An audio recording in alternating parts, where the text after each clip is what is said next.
শতাব্দী পার হয়ে এসে আজকে বাংলাদেশে কেন আমরা গণতন্ত্রকে খুঁজে পেয়েছি? কেন এটা? এই গণতন্ত্রের জন্যই তো বাংলাদেশের লক্ষ লক্ষ মানুষ মুক্তিযুদ্ধে ঝাঁপিয়ে পড়ে জীবন দিয়েছে। এবং যখন এই দেশের মানুষ একটি পর্যায়ে বুঝতে পেরেছিল যে পাকিস্তানের অবকাঠামোর ভেতরে কোনোদিন গণতন্ত্র সম্ভব নয়, এবং পাশাপাশি আরো একটি বিষয় ছিল, সেটি ছিল অর্থনৈতিক, যে দরিদ্র মানুষের যে অর্থনীতির যে অধিকার, মানুষের যে বেঁচে থাকার অধিকার তৎকালীন পূর্ব পাকিস্তানের, সেটি ছিল দ্বিতীয় বিষয়, যে কারণে স্বাধীনতার সংগ্রাম প্রথমে একটি আন্দোলন, পরবর্তীতে স্বাধীনতার যুদ্ধে, মুক্তিযুদ্ধে। তো এই যে দুটি উপযুক্ত, আমি যেটা স্পষ্ট ভাষায় উল্লেখ করেছি, একটি ছিল গণতন্ত্র, দ্বিতীয়টি ছিল এদেশের দরিদ্র মানুষের অর্থনীতি। আমার প্রশ্ন হচ্ছে যে আজ স্বাধীনতার ৫৪ বছর পরে এসে কেন আমরা সেই দুটি যে লক্ষ্য বস্তু, সেটিকে কেন এখনো খুঁজে পেয়েছি, আমরা কেন সেটি এখনো অর্জন করতে পারছি? আমি বিশ্বাস করব এদেশে যারা নেতৃত্ব দিচ্ছেন, যারা নেতৃত্ব দিয়েছেন বিগত ৫৪ বছর, এখনো যারা নেতৃত্ব দিচ্ছেন, যারা অতীতে দিয়েছেন, তাদেরকে জাতির কাছে জবাবদিহি করতে হবে কেন তারা, এবং ভবিষ্যতের যারা নেতৃত্ব, আমি বিশ্বাস করব তারা জাতিকে এই আশ্বাস তারা দিতে প্রস্তুত যে আগামীতে বাংলাদেশ সৃষ্টির পেছনে যে দুটি গুরুত্বপূর্ণ যে উদ্দেশ্য এবং আদর্শ ছিল, সেটি তারা বাস্তবায়িত করবেন। দেশের 18 কোটি মানুষকে তারা জোর গলায় বলতে পারবেন যে আমরা এদেশে গণতন্ত্র ফিরিয়ে এনেছি, এবং তারা বলতে পারবেন যে এদেশের দরিদ্র মানুষের ভাগ্য উন্নয়নে আমরা যথাযথ কার্য পদ্ধতি অনুসরণ করছি।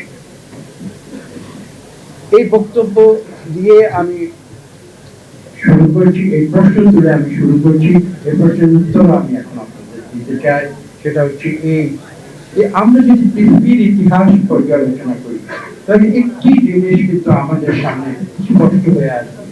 এই যে মানুষের চিরন্তন একটি সংগ্রাম, অনেক সংগ্রাম আছে, আমি একটি শব্দ দিয়ে সেই সংগ্রামটিকে আমি চিহ্নিত করার চেষ্টা করবো। সেটি হচ্ছে এই যে সৃষ্টির উষালগ্ন থেকে যে একটি সংগ্রাম আজকে হাজার হাজার বছর ধরে মানব সভ্যতাকে তারা বিবর্তিত করছে, একটি পর্যায়ে যারা নিয়ে যেতে চেষ্টা করছে মানুষ, সেই সংগ্রামটি ছিল মানুষের অধিকার প্রতিষ্ঠা।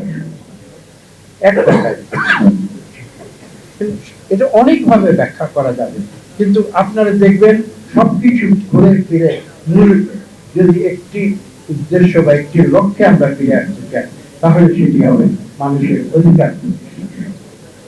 এবং সেই অধিকার প্রতিষ্ঠার সংগ্রামে মানুষ যুদ্ধ করে চলেছে অবিরাম।